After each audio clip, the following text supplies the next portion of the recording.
gospel site menya byinshi na gospel site menya byinshi na gospel site.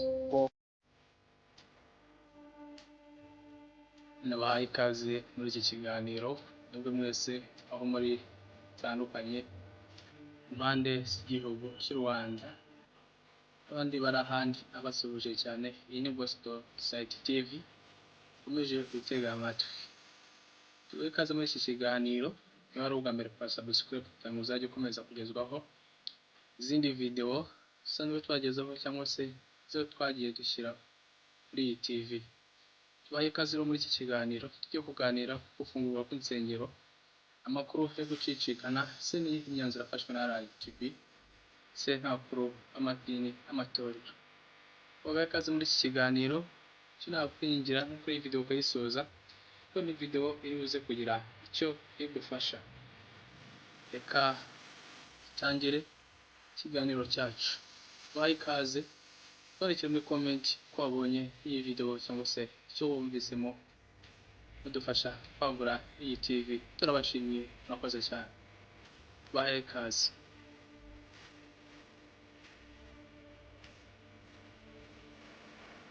RGB yemeje ko gahunda yo gufungura insengero zujuje ibisabwa ikomeje mu gihugu hose.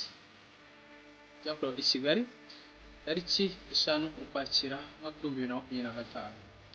Urwego rw'igihugu rw'imiyoborere ya RGB rwatangaje ko gahunda yo gufungura insengero zafunzwe mu myaka yashize ikomeje gushyirwa mu bikorwa mu gihugu hose, nyuma yo gusuzuma ko hari insengero nyinshi zimaze kuzuza ibisabwa n'amategeko agenga imyubakire, umutekano n'imikorere y'amadini n'amatorero mu Rwanda. Dr Doris Uwicyeza Ikad, umuyobozi mukuru wa RGB, yemeje ko iki gikorwa kigamije kwimakaza imiyoborere myiza mu rwego rw'iyobokamana hagamijwe kurengera ubuzima bw'abayoboke no guteza imbere umutekano n'iterambere mu gihugu. Avuga ko kuva igenzura ry'insengero ryatangira mu mwaka wa 2018 igihugu hose hasuzumwe insengero zirenga 14,000, muri zo izisaga 9,800 zifungwa kubera kutuzuza ibisabwa n'amategeko. Ariko kandi yemeje ko kuva icyo gihe kugeza ubu insengero zisaga 40 zamaze gufungurwa mugaragaro nyuma yo kwerekana ko zujuje ibisabwa byose. Reka tugaruka ku mpamvu zafashe umwanya n'inyungu z'ibikorwa. Isesengura ryakozwe byagaragaye ko insengero nyinshi zari zubatswe mu buryo budafite ubuziranenge, zimwe zidafite ibyemezo by'ubwubatsi cyangwa ibikoresho birinda inkuba. Hari n'izindi zubatswe mu buryo bushobora guteza impanuka n'izakoraga mu nyubako zitateganirijwe ibikorwa rusange. Dr Uwicyeza yavuze ko intego nyamukuru atari ugufunga insengero ahubwo ari ukukangurira abayobozi b'amadini gukorera mu mucyo no gushyira imbere umutekano n'ubuzima bw'abayoboke. Yagize ati insengero ni ahantu ho guhungira umutima n'amasengesho, ariko ntabwo hagomba kuba ahantu hateza ibyago. Iyo hubahirijwe amategeko haba hari umutekano kandi nibwo n'ijambo ry'Imana rishobora gukomeza kwamamara. Reka tugaruke ku mabwiriza akomeye yashyizweho na leta y'u Rwanda binyujije muri RGB. Yashyizeho amabwiriza n'itegeko rigenga imikorere y'amadini n'amatorero. Ayo mabwiriza avuga ko buri dini rigomba kugira ibi bikurikira: icyemezo cy'ubuzima gatozi cyatanzwe n'inzego zibishinzwe, ibyangombwa by'ubwubatsi byemejwe n'ubuyobozi bw'ibanze, gahunda yo gucunga umutungo mu mucyo, abayobozi b'inzobere bafite ubumenyi bujyanye n'imiyoborere y'amadini, uburyo bwo gucunga umutekano w'abasenga n'ibikoresho byangiza inkuba cyangwa umuriro. RGB yibukije ko ibi bisabwa bidateye ubwoba ahubwo ari uburyo bwo kwirinda amakosa yabaye mu bihe byashize. Insengero zimwe zasenyutse abandi bagakomereka kubera kutubahiriza amabwiriza.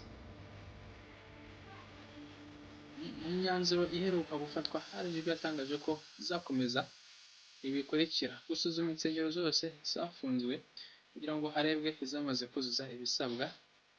Ikindi, gufasha abapasiteri n'abayobozi b'amadini gukora amadosiye yabo yemewe, gukorana n'inzego z'ibanze mu gukurikirana imikorere y'amatorero, gutegura amahugurwa y'abayobozi b'amadini bijyanye n'amategeko y'imiyoborere n'imicungire y'umutungo, gushyira uburyo bwo gukumira amadini yikorera mu buryo butemewe. Perezida Kagame ati abujuje ibisabwa bose bazemererwa gufungura. Mu kiganiro aheruka kugirana n'itangazamakuru, Perezida Paul Kagame yagarutse ku kibazo cy'insengero zafunzwe, avuga ko leta idashaka kubuza abantu gusenga, ahubwo igamije guteza imbere imikorere ifite isuku n'umutekano. Yagize ati nta muntu n'umwe wigeze tubuza gusenga, twabwiye abayobozi b'amadini ngo bubahirize amategeko, uko babikora niko bizatuma insengero zabo zifungwa. Niba bubahirije ibisabwa, nta mpamvu yo gufunga gusa. Yongeyeho ko amadini afite uruhare rukomeye mu kurwanya ubukene, kwimakaza ubumwe no gukomeza indangagaciro z'Abanyarwanda.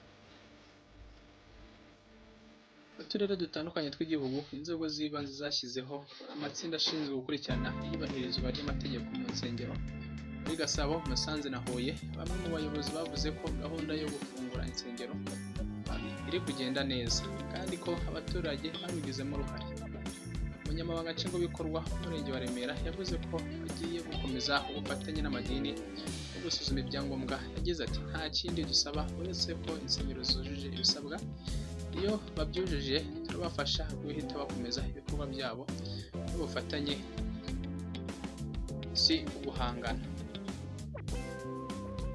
Tubahe ikaze muri iki kiganiro, dusoreze kuri ingingo ivuga uko amadini yakiriye gahunda yo gufungura.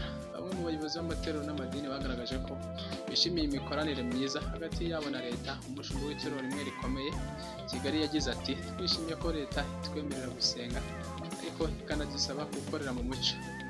Twiyemeza gukomeza kubaka insengero zifite ibyangombwa byose kugira ngo tugire uruhare mu iterambere ry'igihugu.